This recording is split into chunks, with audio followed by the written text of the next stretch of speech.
Hello everyone, welcome back to my channel. इस video में हम स्टार्ट करने वाले हैं काइंड्स ऑफ ऑडिट या टाइप्स ऑफ ऑडिट का next type, that is internal audit. Last की वीडियो में हमने बहुत सारे अलग टाइप के ऑडिट डिस्कस किए थे, जैसे government audit, statutory audit.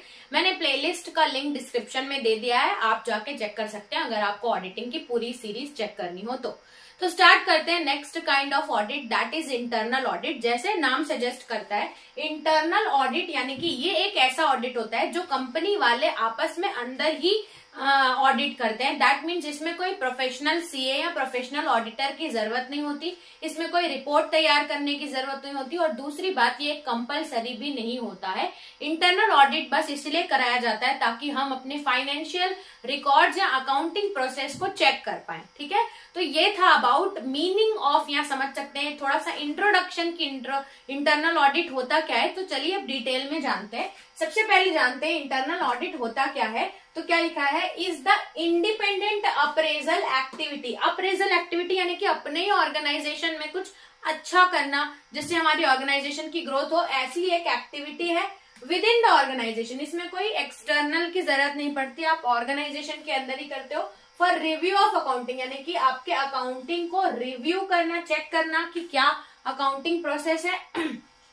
On the basis of protective यानी कि ये क्यों किया जाता है, ये एक बेसिस है जिससे आप अपने ऑर्गेनाइजेशन को फ्यूचर के किसी अनसर्टेनिटी से प्रोटेक्ट कर सकते हो, या आगे आपको कुछ अच्छी पॉलिसी लेनी है। कंस्ट्रक्टिव वे है यानी कि आप अपने ऑर्गेनाइजेशन को कंटिन्यूसली चेक कर रहे हो रिकॉर्ड्स को, तो ये प्रोटेक्ट भी करेगा आपके ऑर्गेनाइजेशन को, और प्लस आगे आपको क्या अच्छा करना है उसमें कंस्ट्रक्टिव वे में भी ये हेल्प करेगा।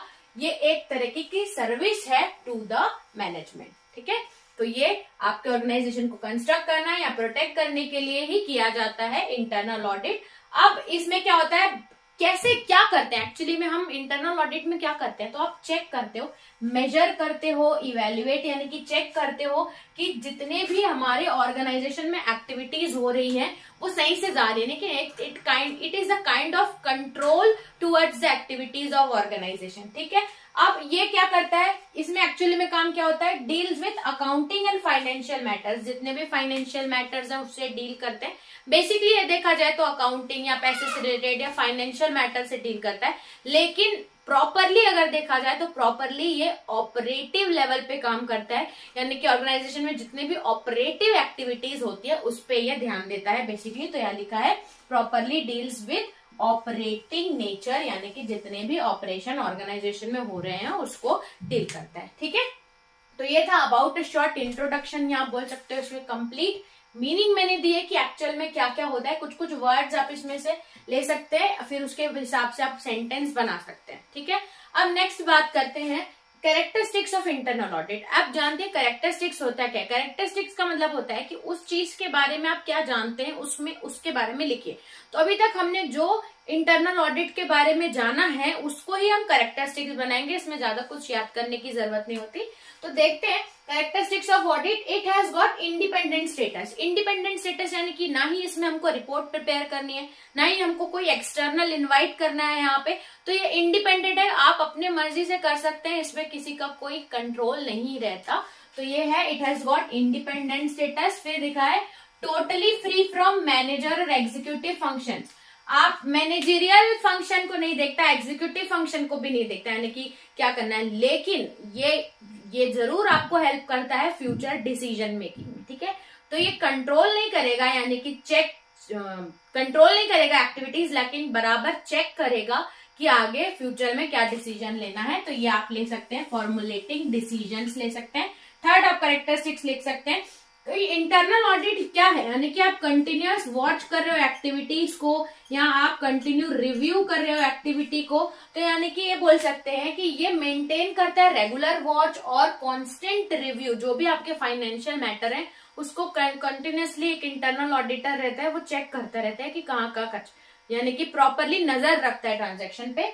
और इंटरनल ऑडिटर जैसे मैंने बताया था आप अपने ऑर्गेनाइजेशन में ही कराते हो, इसमें कोई प्रोफेशनल की जरूरत नहीं पड़ती। तो इंटरनल ऑडिटर एम्प्लॉय ही होता है ऑर्गेनाइजेशन का। ठीक है, तो ये 4 कैरेक्टरिस्टिक्स मैंने लिखे हैं। इसमें से मीनिंग में अगर आपको कुछ अच्छा भी लगे उसको भी आप कैरेक्टरिस्टिक्स बना के लिख सकते हैं। अगर आपका 8 मार्क्स से क्वेश्चन आता है तो आप मीनिंग के साथ साथ कैरेक्टरिस्टिक्स लिखेंगे काफी है, लेकिन कुछ कुछ एग्जाम में ऑब्जेक्टिव्स ऑफ इंटरनल ऑडिट भी निकाल लेता है। तो यहाँ पे मैंने कुछ ऑब्जेक्टिव्स लिखे हैं, आप स्क्रीन में देख पा रहे होंगे। ऑब्जेक्टिव्स में आप ये लिख सकते हैं कि ये एक्यूरेसी चेक करता है और इफेक्टिवनेस भी देखता है। इसके साथ साथ कुछ ऑब्जेक्टिव्स ये भी बोलते हैं कि इसका ऑब्जेक्टिव ये रहता है कि हमारे फाइनेंशियल रिकॉर्ड्स अच्छे से रहें, प्लस आगे के डिसीजन को भी बनाने में ऑब्जेक्टिव डिसीजन, कंपनी में डिसीजन मेंटेन करने के लिए भी हम इंटरनल ऑडिट करते हैं। ये कुछ ऑब्जेक्टिव्स हैं कि एक्यूरेसी, अकाउंटेबिलिटी चेक करना प्लस डिसीजन लेना, ये कुछ ऑब्जेक्टिव होते हैं।